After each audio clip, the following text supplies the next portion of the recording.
Thank you for joining us, Anna. According to your analysis, the number of mining claims in the Ring of Fire in Northern Ontario have skyrocketed in the last few years. Can you explain how that has increased? And can you also describe what those claims look like now? Yes, thank you, Creason. Happy to join you. So, since 2022, the claims have gone up by over 60%. And this is a really big deal because claims get registered in Ontario on a computer. As long as somebody has a prospector's license and can pay the money to register a claim. And right now we're seeing over 800,000 hectares of land that's been gobbled up by mining in the Ring of Fire in Northern Ontario.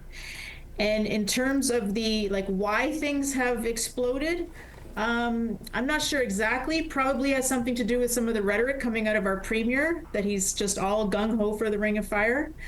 But what that means, and what a lot of the communities will know, is that that comes with a lot of harmful activities. So even though they register claims on the computer, these companies, then they go to do exploration activities, and these exploration activities can create a lot of damage. They drag machines through the bush, they have line cutting, they have blasting, there's helicopters flying overhead, there could be continuous snowmobiling. And so that all has an impact, especially in these peatlands that are so important for the planet. And so that's why we wanted to let people know about the size and the scale of just exploration and claim staking right now. And the other reason why we wanted to bring it to people's attention is because the Premier of Ontario is talking about turning this whole area into a special economic zone, which would mean the laws of Ontario wouldn't apply. And so it's very, very upsetting and frustrating that we would see this kind of direct attack on democracy, something that would trample Indigenous rights, silence local voices, and really also decimate the habitat of vulnerable species. So that's why we're very concerned. Anna, can you also explain how Ontario's Bill 5 will inflate those numbers and what it could mean for the environment moving forward? You talked about it a bit there.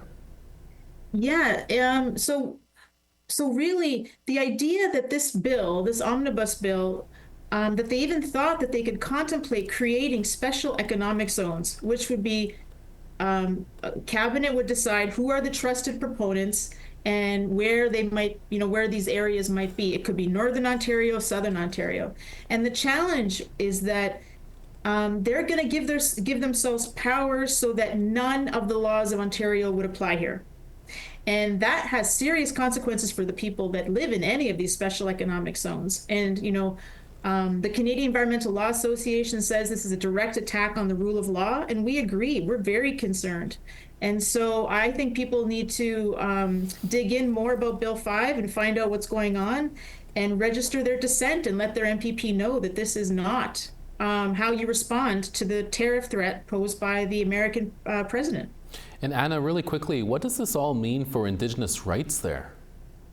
Yeah, I mean, I'm not a lawyer, but I'm very concerned that this is going to be about trampling Indigenous rights. I've listened to Chief Donnie Morris from KI speak that his consent and his community's consent must be achieved before anything happens, and many nations are saying that. And I think that this is a direct attack on rule of law, on democracy, on Indigenous rights. And I hope that Indigenous peoples dig in more on Bill 5, and hopefully we can stand shoulder to shoulder with them on this really regressive bill. And finally, Anna, members of the Wildlands League will be voicing concerns at the committee next week. Do you know what it's going to take to halt Bill 5?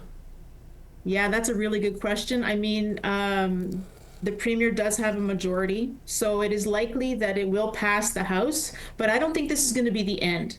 So just because it gets through the House, then they're going to want to implement it somewhere. And we stood shoulder to shoulder with KI back in 2008 when an exploration company wanted to ram through and go onto those lands. So I mean, we will see where the province ends up wanting to try and use these powers. And we are going to stand with communities as they fight back, because I think this is not done. And I think we're very worried, but we're not going to let our neighbors down. And so we're going to keep going. And I hope many people also keep going with us. Anna Baggio, we'll have to leave it there. Thank you for your time. Thank you so much.